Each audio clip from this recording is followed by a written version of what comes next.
Generally speaking, there are two categories of writers, and they're referred to as pantsers or plotters.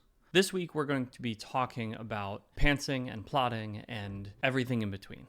My name is Seth. I'm a full-time fantasy author. I've written 26 books. I've published most of them, and I make these videos because there are a lot of authors out there who just aren't quite making it, and I don't want you to be one of them. I am firmly in the pantsing camp. Pantsing is sort of a funny word, but it's short form for writing by the seat of your pants.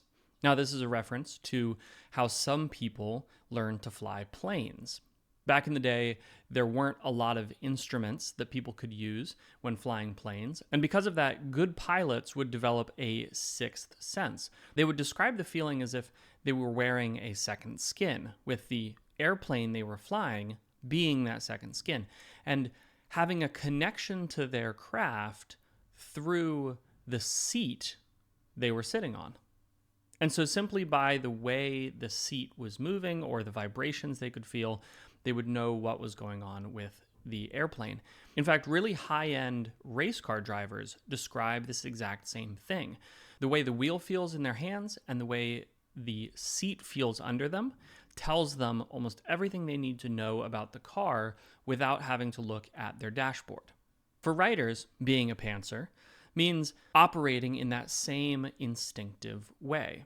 Rather than writing a story based on a well-outlined plot, you might feel your way through it. So to give you an example of how this plays out, when I started writing, I would often start with a single idea and just start the story. Whether I started at that point or whether I knew that that point was halfway through the story or at the end of the story, it didn't matter. I would just sit down, I would start writing, and I would see where the story took me. Of course, I would edit things that needed to be edited, and I would make adjustments as I went.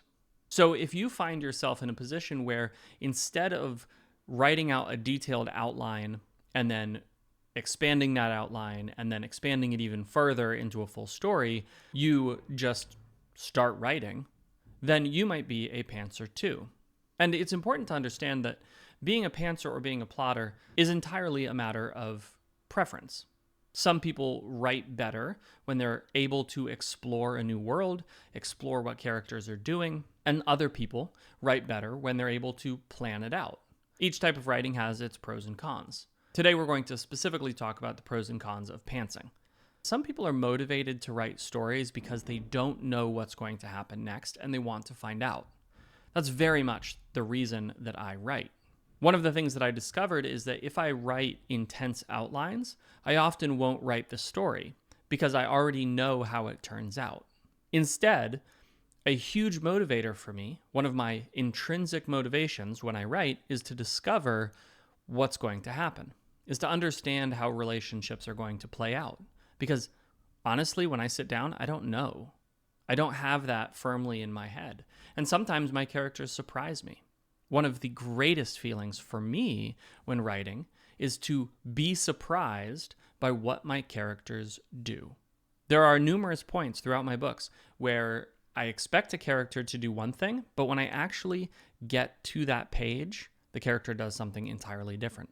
It's hard to describe this, especially to somebody who isn't a pantser. Now, if you are a pantser, you probably know exactly what I'm talking about. But if you're not, it can be hard to understand this way of writing. I mean, you might say, what do you mean you don't know what your character is going to do? Don't you write it? Well, yeah, I do.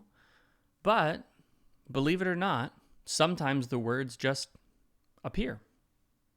They'll just sort of flow out of me and appear on the page, and then when I read over it, I find myself surprised. So what's the advantage of pantsing?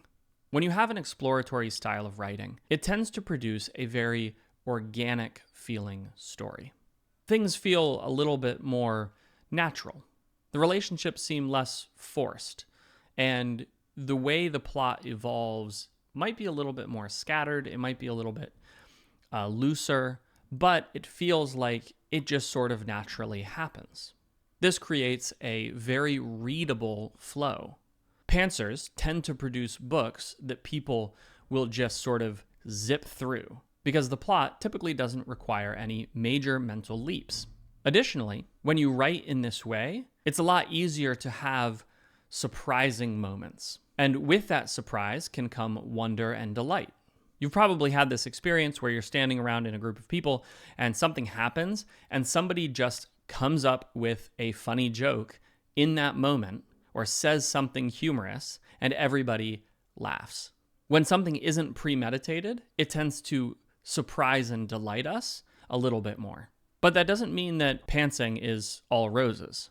So the major cons of pantsing are that your plot is not going to typically be as tight, and it can be really easy to sort of lose the thread of the story. Because pantsing tends to encourage this meandering exploration, sometimes you just never make it where you set out to go. But I'm curious, does this sound like how you write? If so, you're probably a pantser. But let me know down in the comments below. I'd love to know how many of you are pantsers versus how many of you are plotters.